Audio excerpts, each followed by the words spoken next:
मत आपलं अगदी मनपूर्वक स्वागत। केंद्र सरकारनं इंडिया मेरीटाईम वीक 2025 ही परिषद, हा सप्ताह खरं तर आपण त्याला म्हणूया, कारण तो 7 दिवसांचा कार्यक्रम होता, आयोजित केला मुंबईमध्ये। यामागचं नेमकं केंद्र सरकारचं उद्दिष्ट काय होतं आणि मुंबई निवडण्यामागचं कारण काय होतं?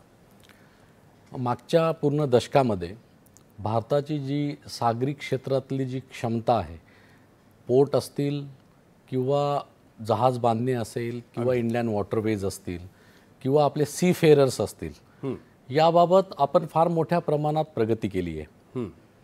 तसेच या क्षेत्राशी संबंधित जे काही लॉज आहेत ते जुने लॉज बदलून नवे जवळजवळ 11 लॉज आपण मागच्या 10 वर्षात बदललीत। अगदी मागील सत्रामध्ये, मागील संसदेतल्या सत्रात 5 लॉज आपण रिपील करून अत्याधुनिक असे 5 नवे लॉज आपण इनॅक्ट केले, जे 21व्या शतकातील जे सागरी क्षेत्र आहे त्यातील जे काही आपलं दळणवळण चालतं आणि त्या संदर्भात जे काही आपला व्यापार चालतो त्याला आधुनिकतेने करण्यासाठी सक्षम करतात। या सगळ्यांचा एक मोठा ध्येय आहे की भारताला सागरी क्षेत्रामध्ये एक महाशक्ती बनवण्याचं।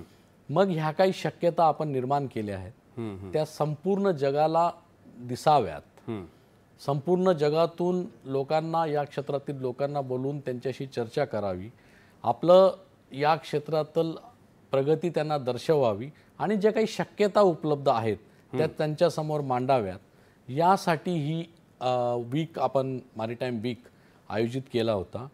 आणि सागरी क्षेत्र जर म्हटलं तर भारतात मुंबई याचं एक केंद्रस्थान आहे, कारण की 2 मेजर पोर्ट मुंबईत आहे। तिसरं मेजर पोर्ट मुंबईच्या उत्तरेस आता निर्मिती होत आहे त्याची, वाढवणची। असं कोणतंही राज्य नाही जिथे एकापेक्षा जास्त मेजर पोर्ट्स आहे। बरोबर। दुसरं, जे इतर या संदर्भात केंद्रीय संस्था आहेत, मग डीजी शिपिंग असेल, IR क्लास असेल किंवा शिपिंग कॉर्पोरेशन ऑफ इंडिया असेल, ह्या सगळ्यांचे हेडक्वार्टर मुंबईत आहे। बरोबर।